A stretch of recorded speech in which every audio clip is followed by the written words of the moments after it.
yours. Thank you very much. Thank you for the invitation.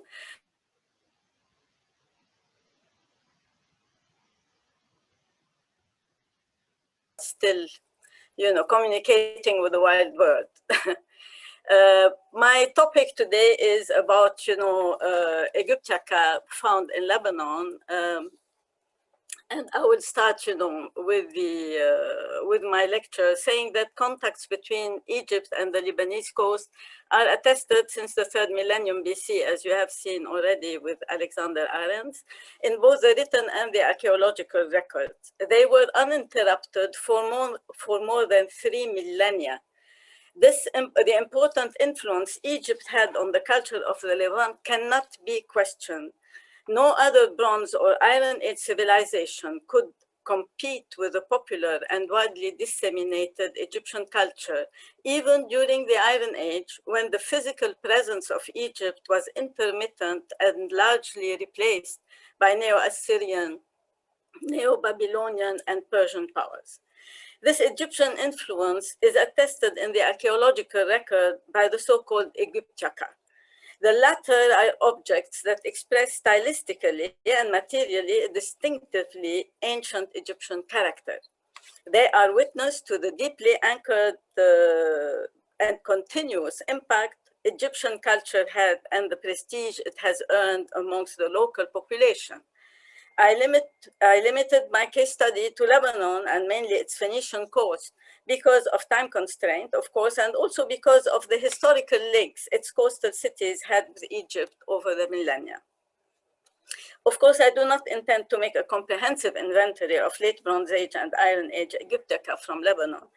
What I would like to do in this paper is first to sum up briefly the historical background for the two periods under consideration, and second, to present the different categories of Aegyptiaca that were found here. Some of them are items resulting from trade exchange, others reflect diplomatic relations, and the largest group is of a religious nature and represents the influence Egyptian religion had on local beliefs. While not totally comprehensive, my presentation will include, nevertheless, the most telling items in each category. I will conclude with a short assessment of the evidence. It is clear from the written records of the 2nd millennium BC that Lebanon was under the political and military hegemony of Egypt during the late Bronze Age. The country was indeed included in the provincial system established by the Egyptians to administer their conquered territories in the Levant. The coastal plain of modern Lebanon was part of the province of Amuru, while the Bekaa Valley was included in the province of Upe. To control these territories, Egypt appointed governors and placed military garrisons. The Amarna letters sent by the local kings to their Egyptian overlord attest their vassal status vis-à-vis Egypt. So apparently, the overall situation seems to have been propitious for intense contacts between this part of the Levant and Egypt. The situation changed in the Iron Age. Egypt had to withdraw from its provinces at the end of the late Bronze Age to face both internal and external threats. Soon, new political and military powers occupied the area abandoned by the Egyptians and imposed their hegemony. The Neo-Assyrian, Neo-Babylonian, and Persian empires claimed successively dominion over the northern and southern Levant and were in constant war against Egypt. The Phoenician cities, either willingly or coercively, had to fight against Egypt at the side of their new overlords. Strangely enough, however, the millennia-old relations with the Egyptians did not stop, and the prestige Egyptian culture enjoyed lingered on. The Egyptians made several military incursions in the Levant, but failed to restore their hegemony and counter Assyrian presence. On the other hand, some Phoenician kings still wanted to ally themselves with Egypt against the Assyrians, as was the case of Abd al-Milkuti, the king of Sidon, who paid his rebellion against Asarhaddon with his life. So no wonder that these centuries-long relations left traces behind, the most telling of which are the so-called Aegyptiaca. Some Aegyptiaca reached Lebanon as traded items. Trade between Egypt and the Lebanese coast was very active, as you have seen, with Alexander, since the Middle Bronze Age. Biblos was the Egyptian gate to North Syria, and Sidon its gate to the area of Damascus in South Syria. The former received merchandise to be forwarded via the Homs Gap to the hinterland, while the latter secured the contacts with Damascus through the road linking the Sidonian harbor via the Jezin Pass to Damascus, of course. The Egyptian items of that period found in the temples and royal necropolis of Biblos, are very famous and well known to all of you, I presume. Less known, maybe, are the important relations of Sidon with Egypt in the Middle Bronze Age. These very close relations have been evinced in the British Museum excavations at Sidon's college site, which have produced a wealth of scarabs and Egyptian vessels. The wall paintings of the Tel Burak Palace that Alexander couldn't show you, but I'm showing them to you here.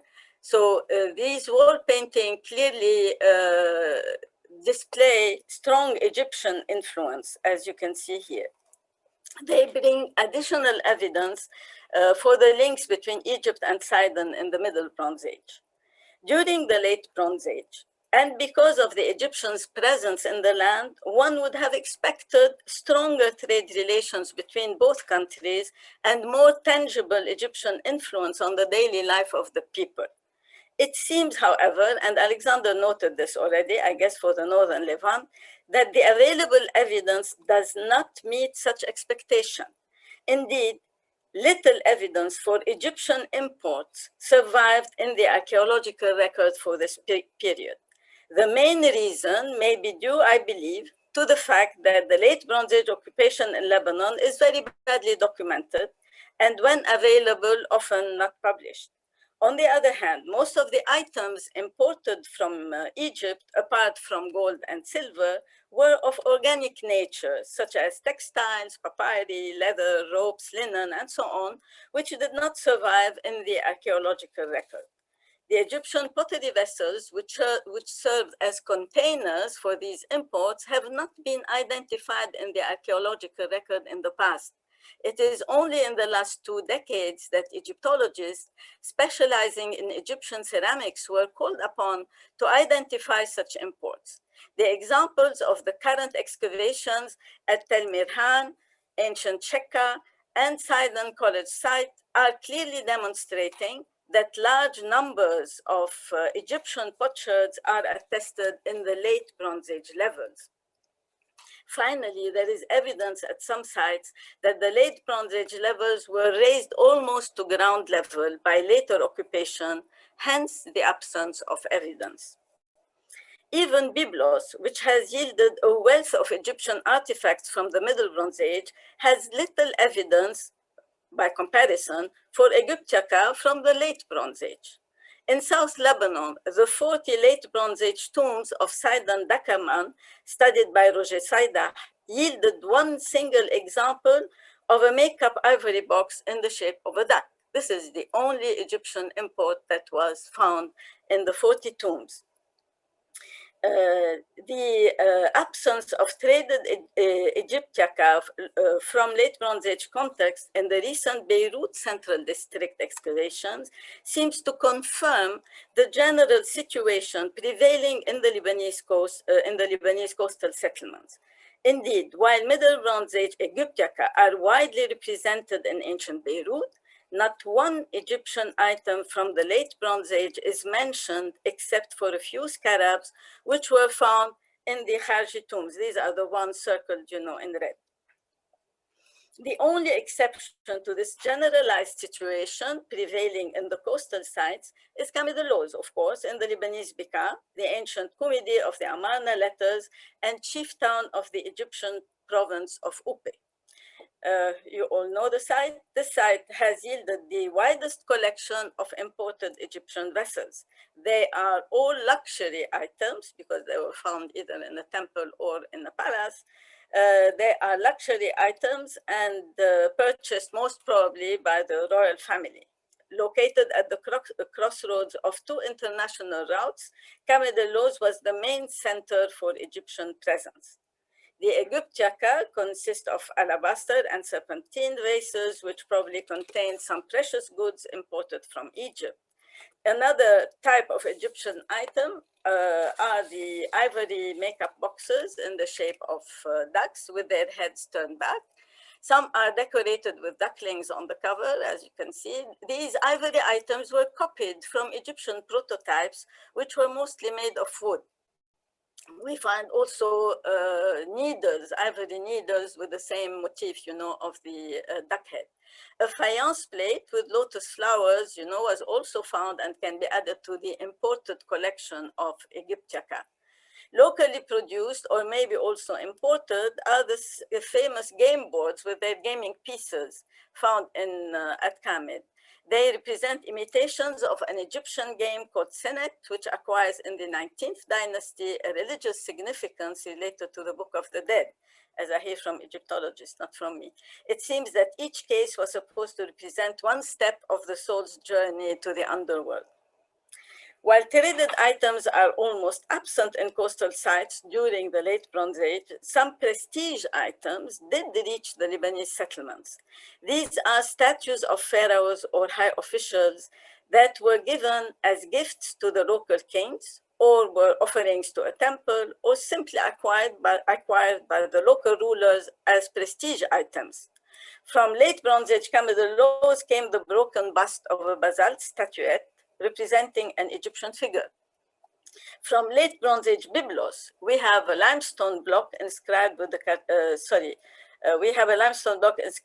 cartouche of Tutmosis III and two fragments of a stele representing Ramses II.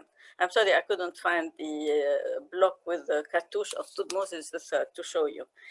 A small figurine bearing the hieroglyphic inscription of the chief of the Osiris temple, Ankh-Nefer, and the seated bronze figurine with a raised hand in the shape of the god Osiris were also found at Biblos. At the Department of Egyptian Antiquities of the Louvre Museum is a fragment of a diorite statue of a kneeling individual holding an altar said to come from Biblos.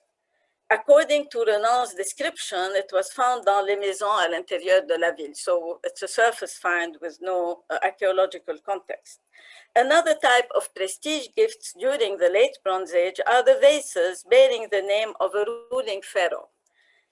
3 alabaster vases bearing the cartouche of Ramses II were found at Biblos. 2 of them were found in the funerary chamber next to the Ahiram sarcophagus, and the third was a surface find. Camedollos also yielded a steatite vase inscribed with the name of Prince Ra-Woser. According to the excavators, this is the title of a local ruler who received this Egyptian gift probably when he accessed the throne of Kumidi. It may have contained an ointment. A further example of this type of Aegyptiaca comes from Sidon. It's a faience vase bearing the name of Queen Tausret, the former wife of Seti II, who ruled for a very short period of time. From Tyre came a fragment of a stela representing Ramses II. It is displayed today in the Beirut National Museum. Another Ramses II stela was found in Adlun, but no representation was available to me. Between Sidon and Tyre, Adlun is located between these two cities. One can add to these two examples the carved stele, of course, of the same king on the rocks of the Nahr al-Kalb promontory. During the Iron Age, the evidence becomes much more abundant. Biblos has yielded a wealth of figurines and statues. The most famous are the statue of Sheshonq I and the bust of Ozorkon I. The former bears the Phoenician inscription of the 10th century king of Biblos, Abi Baal, and the latter that of King Eli Baal, another king of Biblos of the 10th century BC. It is to be noted that Sheshonq I, the Shishak of the Bible, led a military campaign against cities in Palestine, Lebanon, and Syria. He probably left his statue as an offering to the Baalat temple at Biblos, or he may have given it as a present to the ruling king, who added his inscription to that of the conquering pharaoh. The Phoenician kings intended most probably to gain in prestige by carving their inscriptions on these statues which is probably an indication that they were still holding the Egyptian rulers in high esteem.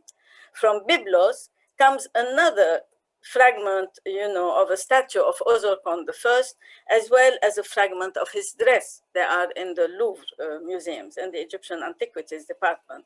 These were discovered in the 19th century and taken to the Louvre. From that city came also a broken statue of Ozorkon II, bearing the name of the pharaoh. Apart from these pharaonic statues, there came from Biblos a small statuette depicting a man standing, leaning his back on a pillar and holding a young Osiris standing on an altar in front of him. A series of fragmented Aegyptiaca can be added to the Biblos collection. These are a low relief depicting an Egyptian individual surrounded by two female figures with Hathoric hairdo, a fragment of an Egyptian stela on which only the legs of an individual are still preserved, and a fragment of a low relief depicting the goddess Hathor.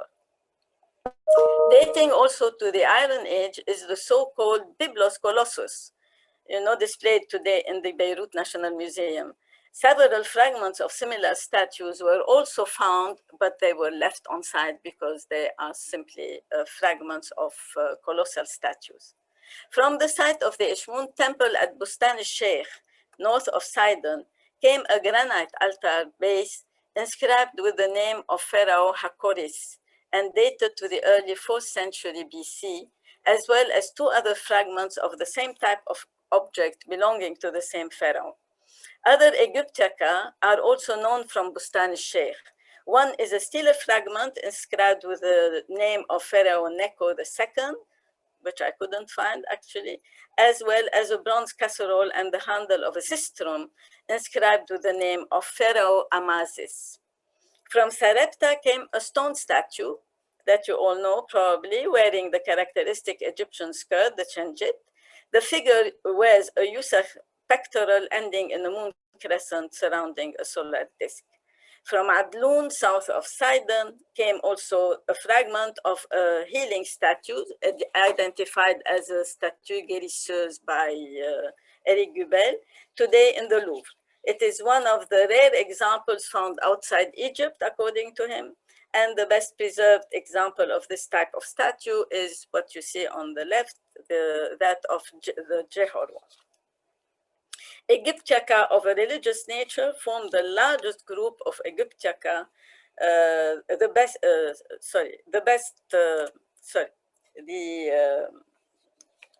found in the Lebanese sites. All through the centuries, the inhabitants of the coastal cities adopted in their pantheon several Egyptian gods.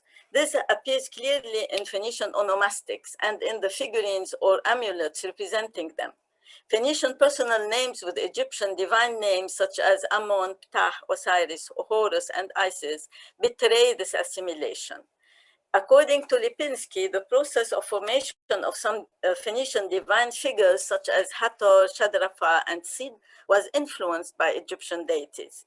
This author dedicates a whole chapter of his Dieu et déesses de l'univers phénicien et punique to deal with Phoenician deities of Egyptian origin. This adoption of Egyptian gods and beliefs is attested by the large number of Aegyptiaca retrieved in the archaeological record. The influence of Egyptian religion on Phoenicia was also acknowledged in the Phoenician history of Philo of Biblos, who claims that Samkhoniaton learned the secrets of Phoenician religion from the book of the Egyptian god Tot. This said, one can divide this category of Aegyptiaca, the religious ones, into two groups. One group is found in funerary context and represents some Egyptian belief in the afterlife, while the other group belongs to personal piety and is used as protective amulets. Belonging to the first group are the scarabs and the mummy sarcophagi. Scarabs were borrowed from Egyptian tradition. They were used as amulets and symbolized life regeneration. Later, they were also used as seals. In Phoenicia, they also acquired these two functions. Scarabs were either imported or locally imitated. They were found in large numbers, almost exclusively in tombs. Noteworthy is the use of scarabs carved with the name of Thutmose III, which continued to be popular well into the Iron Age because they were believed to be good luck charms.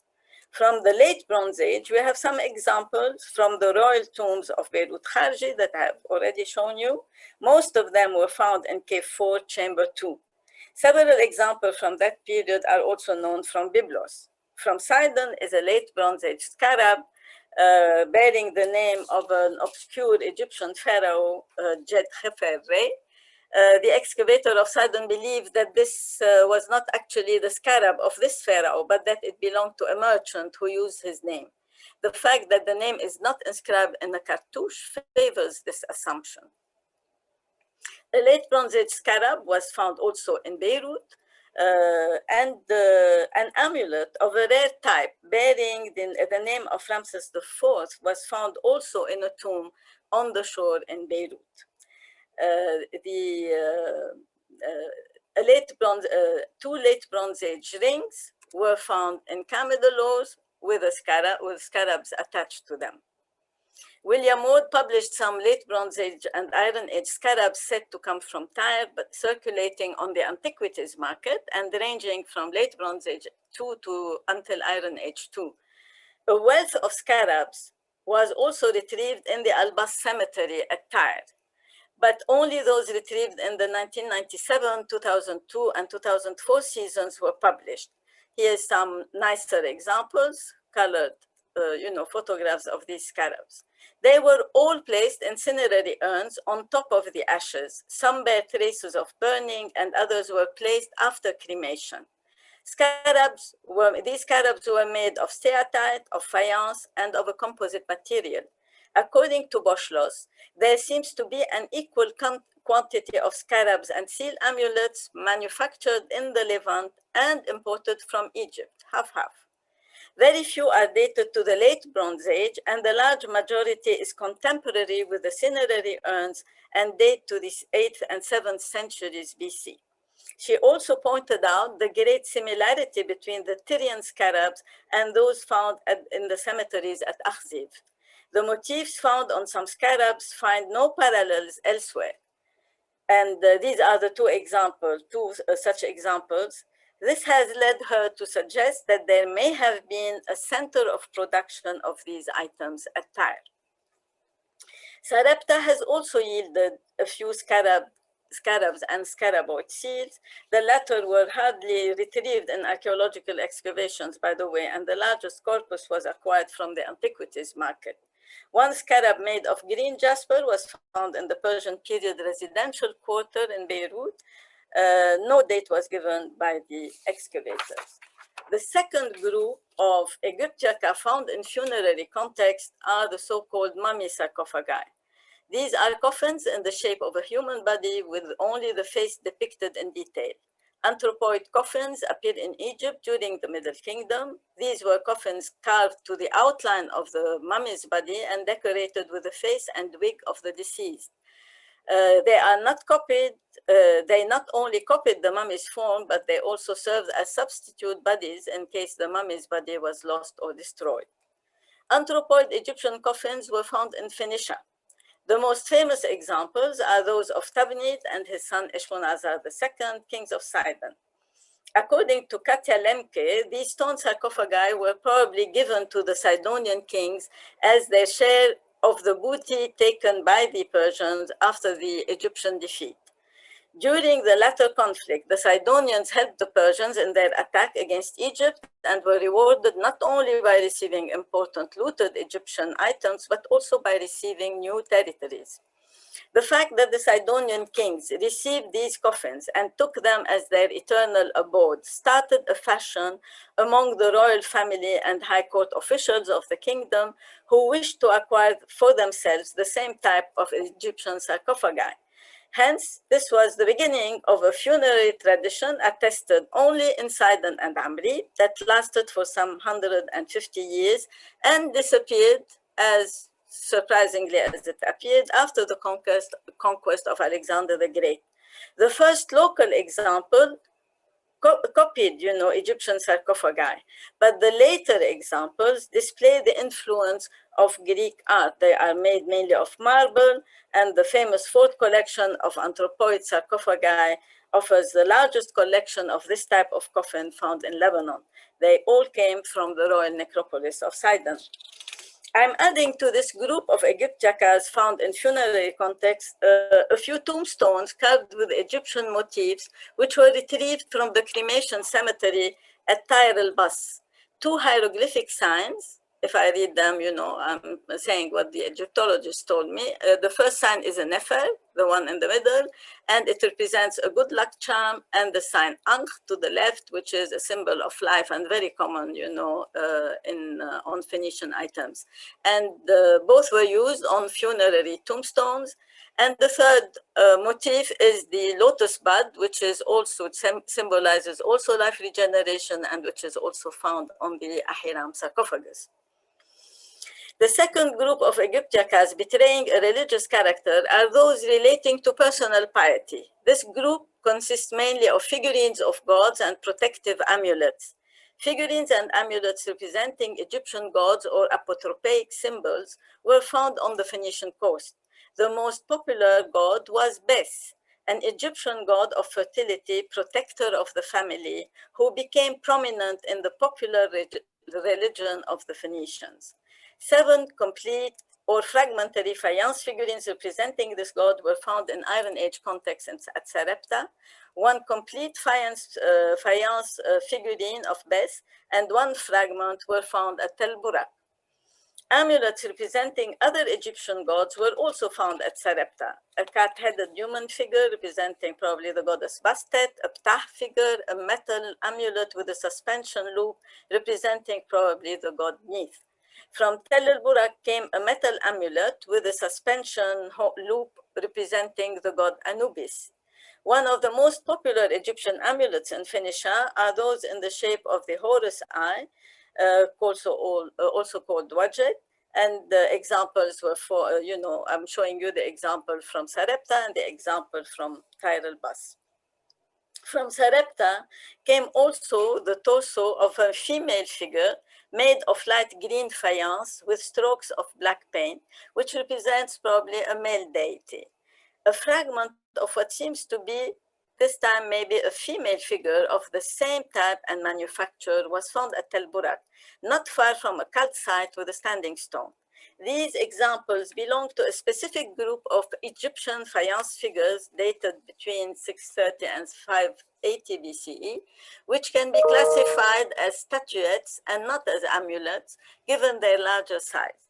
Finally, it is to be noted that the Astarte of Biblos, represented as the Egyptian Hathor, is attested on the Yehu Milk stela, the king of Biblos, and on the Wadi Ashur relief that you see here. Excuse me? Sorry. 2 or 3 more minutes, and then we have to... I will be done. Okay, perfect, thanks. A third group are the famous edicula, which copy the Egyptian Nice course. This is one example from Burj al-Shamali. And of course, the last category are the Sphinxes. And we have 2 beautiful examples of Sphinxes, which were found in al-Amid, both of them at the gate, at the entrance of the Milk Ashtar temple at al-Amid. And today they are displayed in the National Museum. In the Louvre collection, they have, a Sphinx head with the double Egyptian crown. Of course, the motif of the Sphinx is found on the so-called Phoenician ivories, represented with the Egyptian double crown, with the Egyptian wig, and so on. And of course, this motif continued to be used, the Sphinx on the thrones, the so-called Astarte thrones. Life-size ones were found at Bustan al-Sheikh. Others were found on the antiquities market, and they are displayed in the National Museum. And this is the Taibe, the Khirb al-Taibe Sphinx throne in the Louvre Museum. Finally, we have some instruments that were used in religious ceremonies in honor of the goddess Hathor, and this is the sistrum. You remember we said that one was found in Bustan al-Sheikh, and this is a second one that was found in Sidon College site. So just a couple of words as a conclusion. after this brief survey of Aegyptiacas found in Lebanon, their presence at all periods of Phoenician history is a clear indication of the influence Egyptian culture had on the inhabitants of the Phoenician coast. One wonders, of course, and this question was raised by many intervenants, about the reasons behind the great influence Egypt exercised on the people of the Levant in general and the Phoenicians in particular, to the exclusion of any other culture before the 5th century BC. I have discussed this issue elsewhere. I'm just giving a final summary. One possible reason lies in the perception people have of the influencing culture. The latter has to positively impress and seduce the people who come into contact with it, to induce them to adopt some of its ways. People can be impressed if they consider a culture to be superior to their own in its various aspects: political power, technological achievements, religious ideology, monumental architecture, and art. It has to have an added value in the eyes of those who copy or imitate it or adopt it. This seems to be the case of Phoenicia and Egypt. To imitate Egyptian royal ways added to the prestige of the Phoenician royal families since the Middle Bronze Age, when the kings of Biblos represented themselves wearing the same emblems as the Egyptian pharaoh. The latter was considered to be a symbol of power and wealth, and the monumentality of Egyptian buildings reflected his mark. The divine powers supporting and protecting Egypt and granting its prosperity became also highly respected. With time, through trade contacts, this culture reached a much wider public, who started importing and producing all the objects that were on demand. It is not easy to follow the process of adoption of cultural features step by step, and to understand how people integrated various aspects of it. The analysis of the process described by Christoph Ulf, involving producers, transmitters, and recipients of a culture, as well as the circumstances in which the transfer took place, is a very complex process, not easy to disentangle and to follow in the absence of sufficient textual and archaeological evidence. I think that the better understanding of this phenomenon, how it operated in Phoenicia, may be the key for understanding the choices of the Phoenician. Thank you very much for your patience. Voila. Thank you very much.